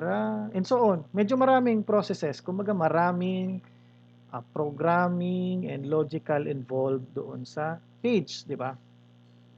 Ngayon, para hindi kami mahirapan, so ang ginagawa namin, ini-slice namin to. So, anong ginagawa namin? So, hinahati-hati namin yung section. Depende sa functionality. Kasi parang donut kasi yun eh. Hindi mo pwedeng kainin ng buo yan. All you have to do to slice them so that you have focus on different section. Especially if you are working on teams. Pag nag-work kayo sa isang team, lalo na ngayon sa thesis nyo, kung may mga ibang programmer kayo na involved, so, dapat may isang programmer na involved lang kung paano ma-display ito, paano mag-display yung ibang section. So, ang ginagawa namin, ini-slice yan. So, paano yun? So, let's try that example here in our website. So, ito siya. Okay. So, ngayon, ang gagawin ko, ilo-load ko sa Visual Studio. Okay, ito na siya, no? So, ngayon, ang plano kong gawin is, ihiwalay ko tong section ng header. Okay, kukunin ko muna tong header part. Ayan. So, kukunin ko siya. Okay. Kunin ko siya. Teka lang ha.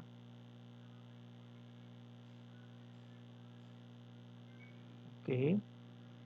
So, ito na yung buong header ko. So, tatanggalin ko siya. Okay. Kakat ko siya. And then, gagawa ako ng another document. So, tatawagin ko siyang, gawa muna ako ng folder. So, includes. Okay lang nakikita? Nakikita po ba? Nakikita yung ginagawa ko? Hello?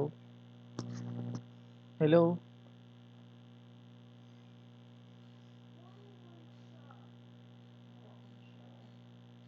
Hello?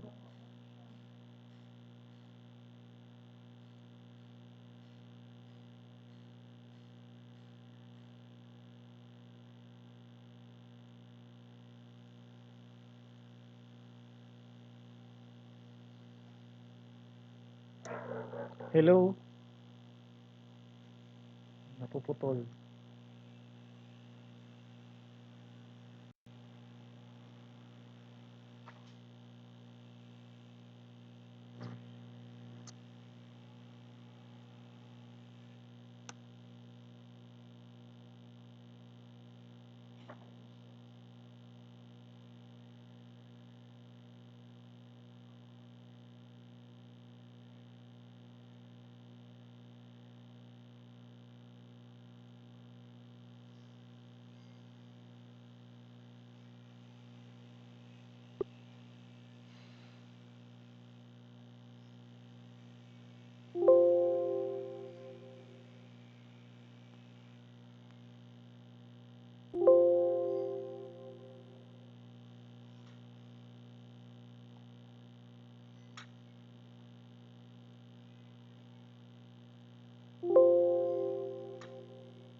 Mariam. Ingay nyo. Na naman. Kita mo ini. Pag wala akong ingay nyo. Putik. Ayaw nga. Ren, stop. Oy, pag wala akong ingay nyo. Okay lang. Anyway, continue natin. Continue Yes, sir. natin. Okay, sige. Last na to, na topic. Kaya pagtyagaan nyo na. Okay.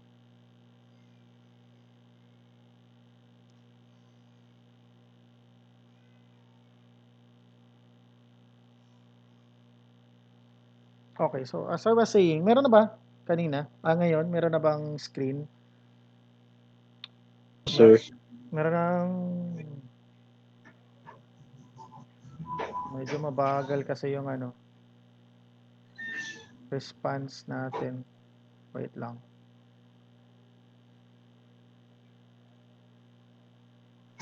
Wala pa? Okay na po, sir. Okay na po. Okay na po, sir. Okay. As I was saying, ganito. Teka, nawala yung nawala yung, nawala yung index ko. Wait lang, hanapin ko lang. Okay. Nawala yung index ko eh. Sige. Session 2. Okay. So, ganito. Okay na siya, no? Okay. Tanggalin ko muna to. Delete. Okay. Okay, so paano natin slice yung ating page para magkaroon tayo ng specific functionality for each section. So, okay lang? Nakikita na? Okay na po? Okay lang po, sir. Okay. So, ang gagawin ko, I will remove this header. Yes po. I will separate this one, header. So, sa page na to, I have more than 700 lines. So, kung gagawa kayo ng website, ganun siya karami. Tapos, kung nagsama-sama pa siya, lalo nakakalito. So, ang ginagawa namin, ni-remove namin yung section, inihiwalay namin to a separate page. So, ang gagawin ko, I remove the header part, which is ito yun. Ito yung part na yun. This is focus muna sa header ng website. Meaning, kasama na yung menu sa taas, tapos yung banner sa taas. Okay?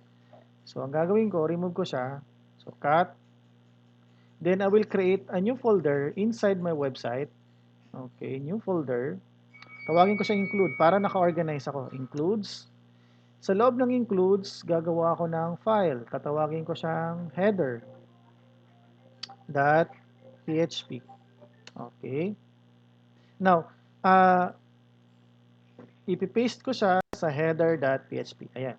So, hiwalay na siya. So, meaning, if I want to modify the header section, pupunta lang ako sa include header.php. So, I will remove this one muna for now. Save. And then, my index, I will convert this to PHP para gumana include. Okay? So, instead na .html, this would become PHP. Okay? Now, notice nyo, Sir, nawala po sir. Nawala po ulit, sir. nawala uli. Okay. Yes po, sir. Okay, so now, habang nag-aantay tayo, medyo naghahang kasi. Ah, paano ba to? Explain ko lang muna. So ang ginawa ko is tinanggal ko yung header. So basically, pag tig-display ko yung index .php, yung index.html ko, ginawa ko siyang index.php to make include or require work. Okay. So kaya pag dinisplay kong website, wala na siyang header. Okay? May ano na ba? May display na? May display na ba? Hello?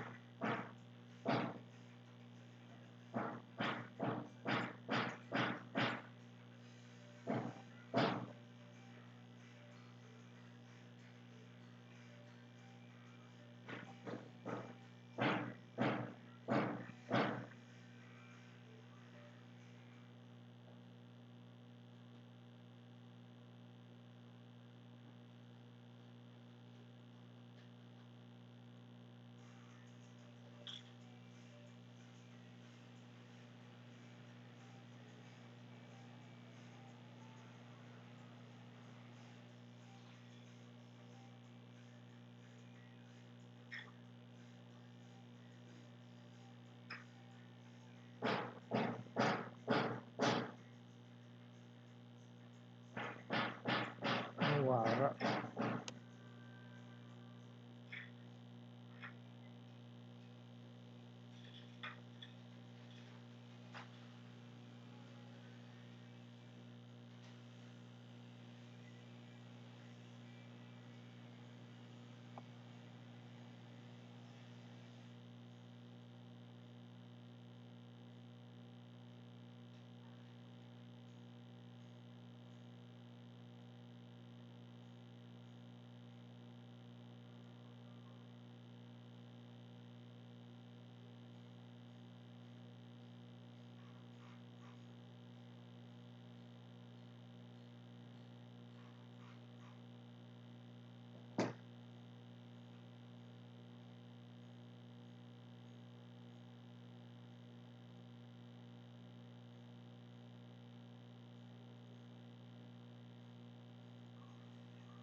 Ay, sige lang, sige lang. Thank you.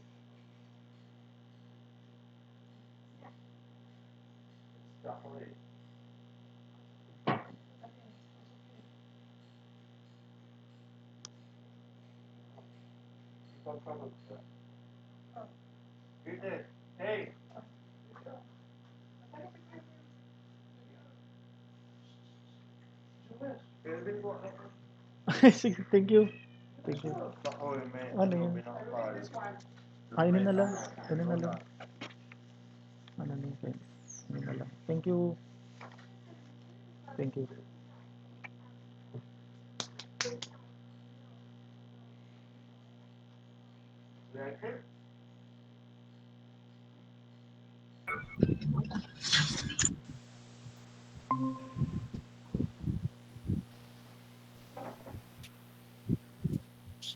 Hello? Still there? Hindi pa Hello, man, sir. sir. Ay, salamat. Turog na si Ren. Okay. Mag- Wait lang Pas.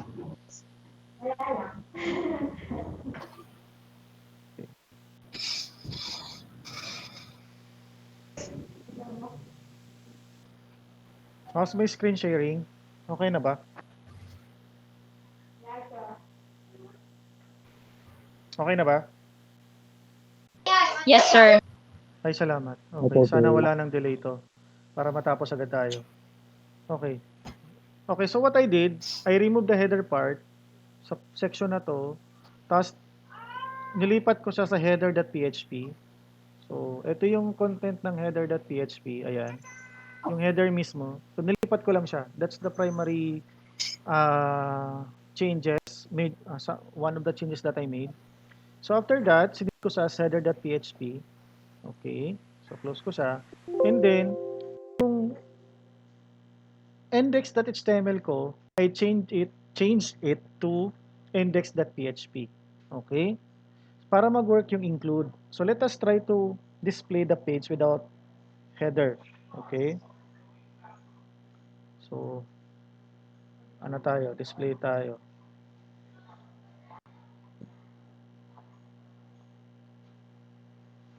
Okay? So, gawa tayo ng localhost. Na-close kasi yung browser ko eh. Webdev session 2. Okay, website.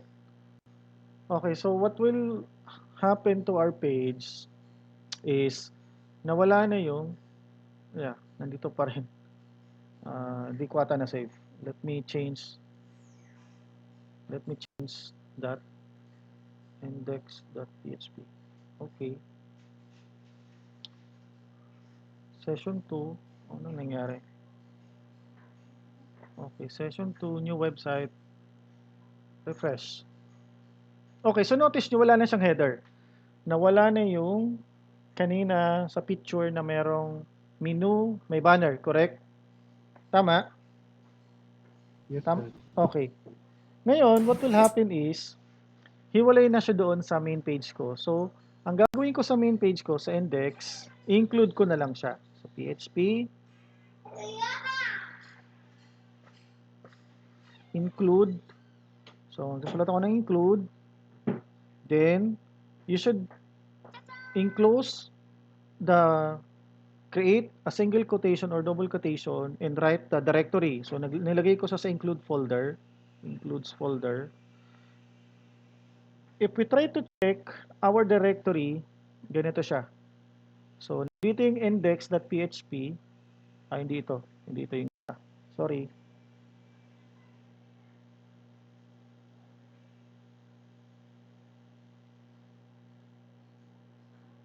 Okay.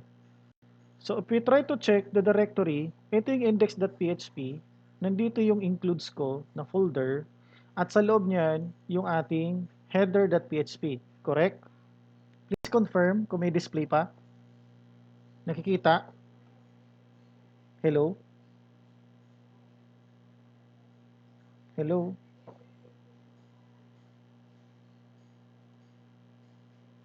Hello? Nawala ulit?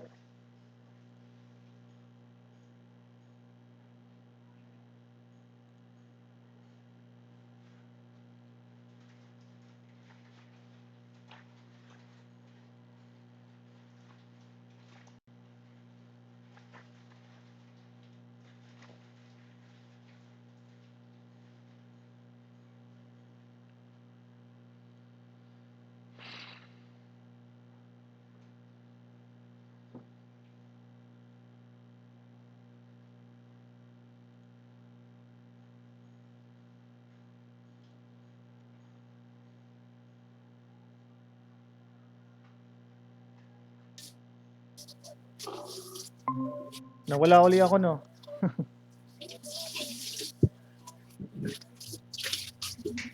Hello, nawala uli.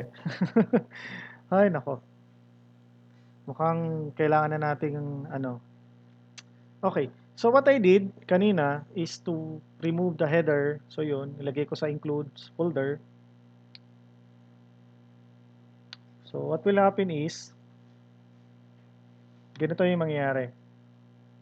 Okay, share ko lang yung screen ko ah. Okay, malapit na. Kunting tiis na lang, malapit na to.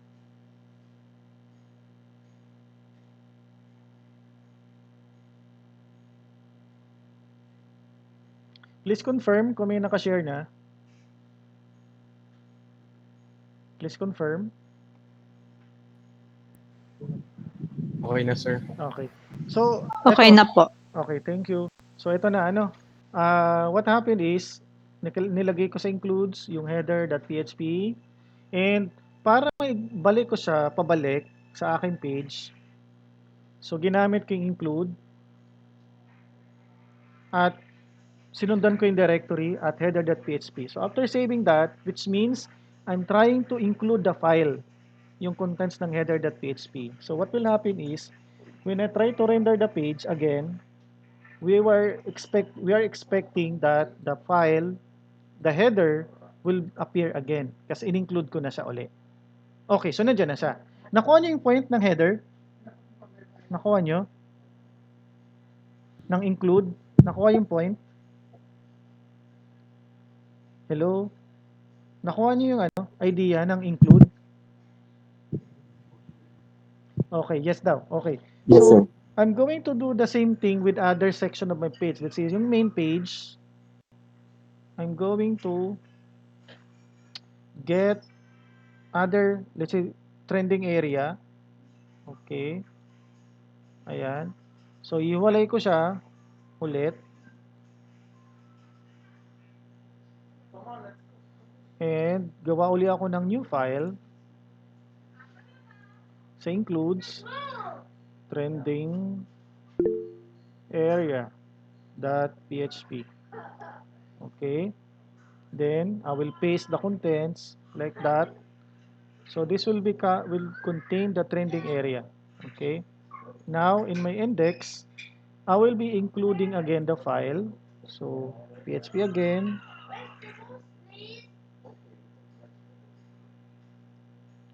Okay. And includes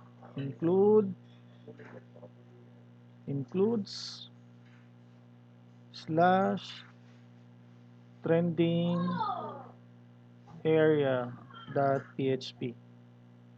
Okay, so let's try to make a Sir, mistake nawala. here. Nawala uli. Nawala uli. Nawala uli. Hello. Parang siya. Wala na uling display. Nawala uli.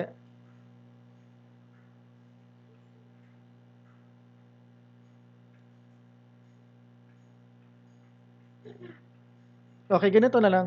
Para hindi kayo problema sa data, siguro we will continue tomorrow if it's okay. Tomorrow na lang.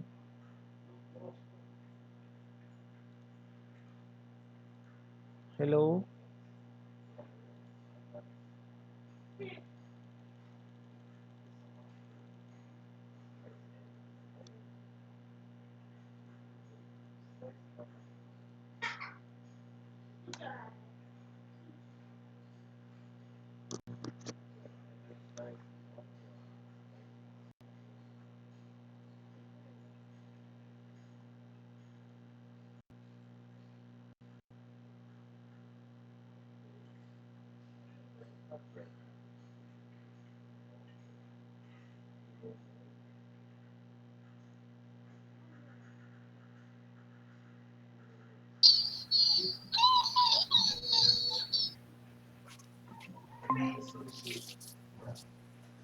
Ops.